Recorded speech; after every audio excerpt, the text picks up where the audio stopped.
अरे दोस्तों, आज हम बात करेंगे एक ऐसे समय की जिसने पूरी दुनिया को बदल दिया। ये कहानी है इंडस्ट्रियल रेवोल्यूशन की, जो 18वीं सदी के अंत में ग्रेट ब्रिटेन में शुरू हुई और देखते ही देखते पूरी दुनिया में फैल गई। इसने इतिहास का रुख ही बदल दिया।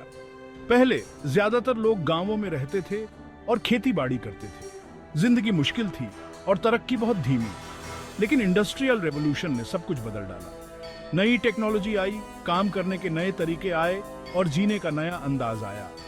ये समय बहुत तरक्की का था, लेकिन बहुत उथल पुथल का भी। शहर बढ़ने लगे, कारखाने बनने लगे और समाज में नए वर्ग उभरने लगे। ये समय संभावनाओं का भी था और कठिनाइयों का भी। इंडस्ट्रियल रेवोल्यूशन का दुनिया पर गहरा असर हुआ। इसने आधुनिक पूंजीवाद को जन्म दिया, वैश्विक व्यापार को बढ़ावा दिया और पश्चिमी संस्कृति का प्रसार किया।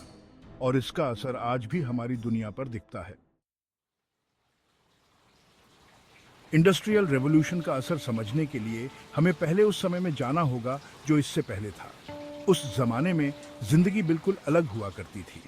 कल्पना करो एक ऐसी दुनिया की जहां रोशनी के लिए मोमबत्तियां और गर्मी के लिए चूल्हे हुआ करते थे। ज्यादातर लोग छोटे छोटे गांवों में रहते थे और खेती करते थे। वो अपना खाना खुद उगाते थे, अपने कपड़े खुद बनाते थे और साधारण औजारों और पुराने तरीकों से काम चलाते थे। सफर करना बहुत धीमा और मुश्किल था। अक्सर लोग पैदल या फिर बैलगाड़ी से सफर करते थे। बातचीत करना भी आसान नहीं था।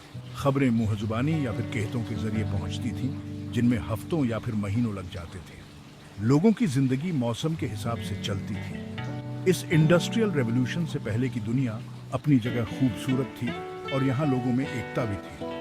लेकिन ये जिंदगी गरीबी, मुश्किलों और कम संभावनाओं से भरी हुई थी। इंडस्ट्रियल रेवोल्यूशन ने इस जीने के तरीके को पूरी तरह से बदल दिया और एक नए युग का सूत्रपात किया।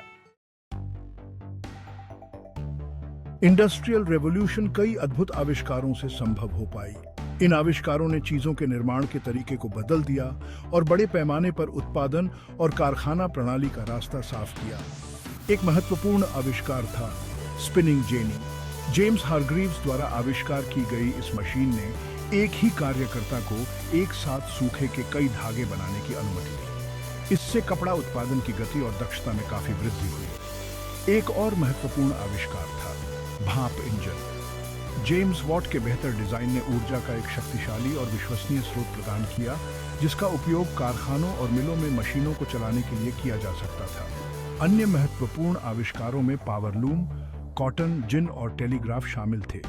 इन नवाचारों ने क्रमशः कपड़ा उद्योग, कृषि और संचार में क्रांति ला दी। ये आविष्कार अचानक नहीं हुए। वे वैज्ञानिक जांच की बढ़ती भावना और रोजमर्रा की समस्याओं के व्यावहारिक समाधान खोजने की इच्छा का परिणाम थे। चौथा भाग, परिवर्तन का इंजन, भाप शक्ति। भाप इंजन को विशेष ध्यान देने की आवश्यकता है क्योंकि इसने औद्योगिक क्रांति को आगे बढ़ाने में महत्वपूर्ण भूमिका निभाई। इसके व्यापक उपयोग से पहले पानी के पहिए और जानवर शक्ति के प्राथमिक स्रोत प्रदान करते थे। ये स्रोत सीमित और अविश्वसनीय थे। हालांकि भाप इंजन ने एक क्रांतिकारी विकल्प की पेशकश की। यह अपार शक्ति उत्पन्न कर सकता था और यह नदियों या हवा के पैटर्न जैसी भौगोलिक विशेषताओं पर निर्भर नहीं था। इससे कच्चे माल के स्रोतों या परिवहन केंद्रों के करीब नए क्षेत्रों में कारखानों और मिलों का पता लगाना संभव हो गया। भाप इंजन के अनुप्रयोग उद्योगों की एक विस्तृत श्रृंखला में मिले। इसने कपड़ा मिलों, लोहे के कामों और कोयला खदानों को संचालित किया। इसने परिवहन में भी क्रांति ला दी, जिससे स्टीम बोट और लोकोमोटिव का विकास हुआ। भाप इंजन का प्रभाव इसके व्यावहारिक अनुप्रयोगों से कहीं आगे तक गया। यह स्वयं औद्योगिक क्रांति का प्रतीक बन गया, जो प्रगति, शक्ति और प्रकृति पर मानव सरलता की विजय का प्रतिनिधित्व करता है। पांचवां भाग, फैक्ट्री सिस्टम उत्पादन को नया रूप देना। औद्योगिक क्रांति ने माल के उत्पादन के तरीके में एक बुनियादी बदलाव किया। पहले अधिकांश काम घरों या छोटी कार्यशालाओं में हाथ के औजारों का उपयोग करके किया जाता था। घरेलू प्रणाली के रूप में जानी जाने वाली यह प्रणाली धीमी और अकुशल थी। नई मशीनों के आविष्कार, विशेष रूप से भाप से चलने वाली मशीनों ने श्रमिकों और मशीनों को बड़े केंद्रीकृत स्थानों में एक साथ लाना आवश्यक बना दिया। इससे फैक्ट्री सिस्टम का उदय हुआ। कारखाने बड़े पैमाने पर उत्पादन के लिए डिजाइन की गई बड़ी इमारतें थीं। उनके पास मशीनों की पंक्तियां थीं, जिनमें से प्रत्येक एक विशिष्ट कार्य करता था। श्रमिकों को विशेष भूमिकाओं में संगठित किया गया था, एक ही कार्य को बार बार दोहराते हुए। जबकि कारखानों ने उत्पादकता में काफी वृद्धि की, उन्होंने नई चुनौतियां भी पैदा की।